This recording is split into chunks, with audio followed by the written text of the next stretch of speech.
Start करने से पहले बोलना चाहूँगा कि जो चैनल पे नए प्लीज़ चैनल को सब्सक्राइब कर लीजिए। और एपिसोड की स्टार्टिंग में हम लोग देखते हैं कि फुनामोशी अपनी वाटर स्वॉर्ड कागुरा के आर पार निकाल देता है, जिससे उसको काफ़ी ज़्यादा चोट लग जाती है और उसके वाइटल स्पॉट हिट हो जाते हैं, जिसके कारण हम लोग इतने सब लोगों को काफ़ी ज़्यादा गुस्सा आता है और वो एक साथ फुनामोशी के ऊपर अटैक करने के लिए आते हैं। लेकिन हम लोग फुनामोशी अपने वाटर स्टाइल जुस्सो का इस्तेमाल करता है और कोई भी उसके आसपास भी नहीं पहुंच पाता। लेकिन हम लोग बोरुटो को काफ़ी ज़्यादा गुस्सा आ रहा होता है, उसकी आंखें सफ़ेद हो जाती हैं और उसका कर्मा अवेकन हो जाता है। उसके बाद बोरुटो फुनामोशी के ऊपर अटैक कर देता है और वो काफ़ी बुरी तरीके से फुनामोशी को पीटता है और उसके बाद में उसके ऊपर अपने रासिंगन से अटैक कर देता है, जिससे फुनामोशी को काफ़ी ज़्यादा चोट लग जाती है। और उसके बाद बोरुटो कागुरा के पास आता है और बोलता है कागुरा तुम टिक के रहो, हम लोग तुम्हें बचा लेंगे।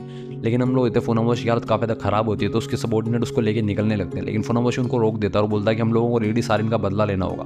फिर हम लोग इतने फुनामोशी खुद बेहोश हो जाता है क्योंकि उसके ऊपर काफ़ी ज़्यादा अटैक हुए होते हैं। तो वो उसका सबॉर्डिनेट बोलता है हम लोगों को यहाँ से विड्रॉ कर लेना चाहिए, हम लोग कभी बाद में आएंगे। और हम लोग वो सारे लोग निकल जाते हैं। भाई दूसरी तरफ हम लोग देखते हैं कि सारदा और इवाबे अपने मेडिकल निंजुत्सु का इस्तेमाल करके उसको बचाने की कोशिश कर रहे होते हैं, लेकिन उसका घाव अभी तक भर नहीं रहा होता और उसमें से खून निकल ही रहा होता है। तो हेबिची को बोलते हैं इसकी ब्लीडिंग क्यों नहीं रुक रही है। तो मीस्की बोलता है हम लोग यहाँ पे इसको इतना ज़्यादा मेडिकल ट्रीटमेंट नहीं दे सकते, ये जगह ही ऐसी है, अगर हम लोग इसको कहीं दूसरी जगह ले जा पाएँ तो शायद ये ठीक भी हो जाए। तभी हम लोग इतने कागुरा बोलता है प्लीज़ तुम लोग मेहनत मत करो, मैं नहीं बच पाऊंगा। और फिर वो सब लोगों को बोलता है कि प्लीज़ मेरी एक रिक्वेस्ट है, विलेज को प्रोटेक्ट कर लेना, मैं चाहता हूँ कि तुम लोग विलेज को प्रोटेक्ट करो। उसके बाद वो बुंटान से बोलता है कि बुंटान मैं तुम्हारा शुक्रगुजार हूँ कि तुम लोग अब तक मेरे साथ फाइट किए। और उसके बाद में वो एक लेटर निकालता और हिबिचिको को बोलता है कि तुम लोग जब वापस जाओ तो ये सब लोगों को दे देना, मैंने तुम तीनों की रिहाई के लिए उनसे मांगी है अर्जी, वो शायद तुम्हें रिहा कर दें, तुम लोग प्लीज़ चले जाना। तो हिबिचिको बोलते हैं कि मुझे क्यों रिहा कर रहे हो, मैंने तो तुम्हें मारने की कोशिश की और मैं तो भाग भी रही थी, तुम्हें याद है ना। तो कागुरा बोलता है लेकिन तुम भागी तो नहीं और ना ही तुमने मुझे मारा, तो मैं चाहता हूँ कि तुम लोग भी अपनी ज़िंदगी को फ्रीली जियो। और उसके बाद वो बोरुटो से बोलता है बोरुटो प्लीज़ तुम सब लोगों का ध्यान रखना, मैं तुम्हारे ऊपर विश्वास करता हूँ बोरुटो। उसके बाद हम लोग देते हैं कागुरा फाइनली अपनी आंखें बंद कर देता है और वो डेथ बेड पे सो जाता है। तो हम लोग बोरुटो वगैरह सब लोग काफ़ी बुरी तरीके से रोने लग जाते हैं। फिर हम लोगों को फ्रंट लाइन का सीन दिखाया जाता है जहाँ पे फुनाटो क्लैन के सामने होता है खुद मिजुका के। तो मिजुका की एड उसको बोलती है ये लोग कुछ भी कर नहीं रहे हैं, लोग सिर्फ हमारा टाइम वेस्ट कर रहे हैं, मतलब हम लोगों को जो सलाह मिली थी वो बिल्कुल ठीक थी।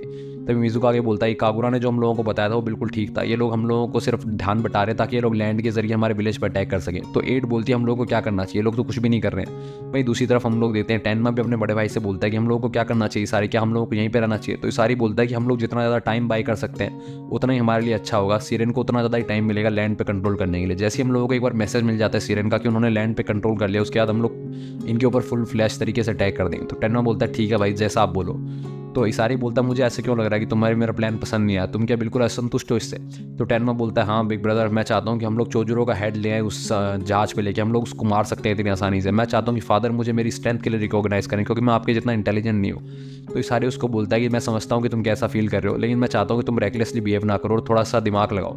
फिर हम लोगों को टेनमा के पास्ट का सीन दिखाया जाता है। टेनमा बच्चा था, उसको अकेला छोड़ दिया गया था पालतू जंगली कुत्तों की तरह। और हम लोग थे वो जहाँ भी लूट पाट के खाना खाता था उसको हमेशा पीटा जाता था, उसके पास कोई भी नहीं था। तभी अचानक से उसके आइलैंड के ऊपर एक बार पायरेट्स ने अटैक कर दिया जिसके अंदर लॉर्ड आरोमी आए थे। तो वो देखा लोग कि आरोमी कितना ज़्यादा स्ट्रॉन्ग है, तो आरोमी के पास जाता है और उसको बोलता है कि मुझे आपके ऐसे स्ट्रॉन्ग बनना है, प्लीज़ मुझे अपने साथ ले जाइए।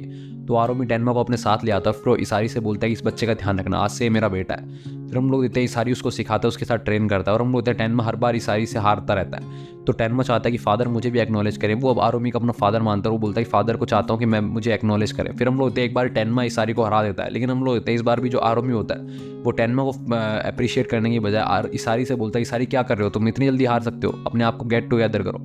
और प्रेजेंट का सीन दिखाया था जहाँ पे हम लोग देखते हैं एक चील उनके पास मैसेज लेके आती है। तो जब इसारी उस मैसेज को पढ़ता है तो वो काफ़ी ज़्यादा गुस्से में आता है और बोलता है कि सैरिन को काफ़ी ज़्यादा चोट लगी है, वो हिल नहीं पा रही है, वो इकादा से मिलने गई थी और उसी टाइम कागुरा और लीफ शिनोबीज ने उसके ऊपर अटैक कर दिया, तो शायद अब वो हिल नहीं पा रही है। तो हम लोग तो टेनमा को काफ़ी ज़्यादा गुस्सा आता है और बोलता है हम लोगों को चोजुरो पे अटैक कर देना चाहिए और चोजुरो को खत्म कर देना चाहिए। तो इसारी उसको बोलता है रुको, इतने ज़्यादा रेकलेस बिहेव मत करो, हम लोगों को अपने प्लान को दोबारा बनाना होगा। भाई दूसरी तरफ हम लोग देखते हैं विलेज के अंदर सारे लोग काफ़ी दुखी होते हैं और कागुरा की ग्रेव बनाई जाती है। बोरुटो स्पेशली बहुत ज़्यादा उदास होता है और वो रो रहा होता है और साथ ही साथ वो कभी भी फुनाटो को माफ़ नहीं कर पाएगा, ऐसे जोर से चिल्ला रहा होता है। उसके बाद हम लोग होते हैं वो लोग एक मीटिंग बुलाते हैं और वो बोरुटो बोलता है हम लोगों को इमीडिएटली जाके फुनाटो पे अटैक कर देना चाहिए क्योंकि हम लोगों को तो नुकसान हुआ उनको भी हुआ होगा। तो कावाकी बोलता है मैं बोरुटो से पूरी तरीके से सहमत हूँ, हम लोग अभी उन पर अटैक कर सकते हैं। तो शारदा बोलती है पहले हम लोगों को कुछ प्रेप वर्क करना होगा, कुछ काम करना होगा।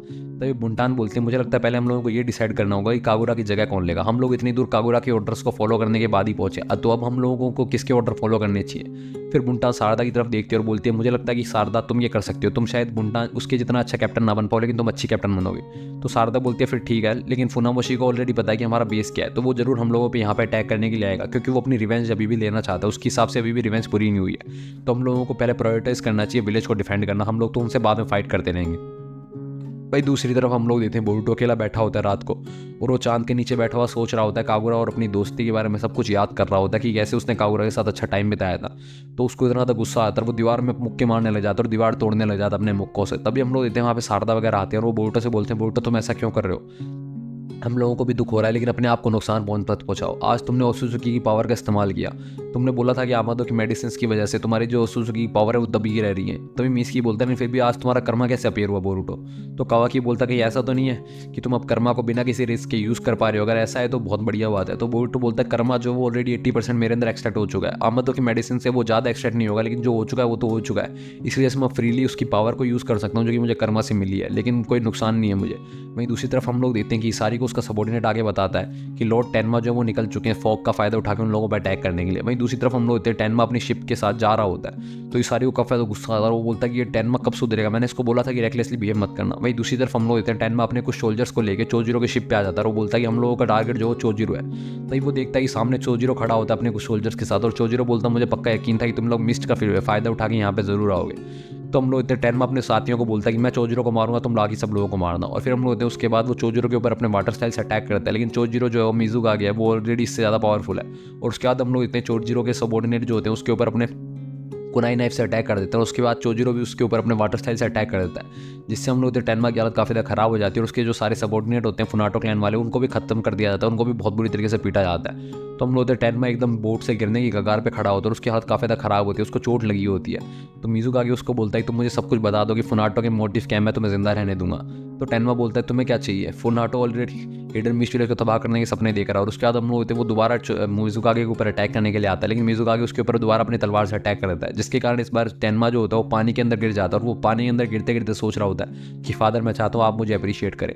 तो हम लोग इतनी सारी सब कुछ देख रहा होता है और हम लोग उनके ऊपर भी अटैक होने लग जाता है। तो ये सारी बोलता है हम लोगों को विड्रॉ करना होगा, टेनमा ने सब कुछ अच्छा नहीं किया। और फिर हम लोग वो काफ़ी उदास होता है टेनमा के लिए, वो वहाँ से निकल रहा होता है। वो बोलता है चोजिरो मैं तुम्हें कभी भी माफ़ नहीं करूँगा इसके लिए। इसी के साथ एपिसोड खत्म हो जाता है। अगले एपिसोड के लिए बने हमारे साथ, बाय बाय।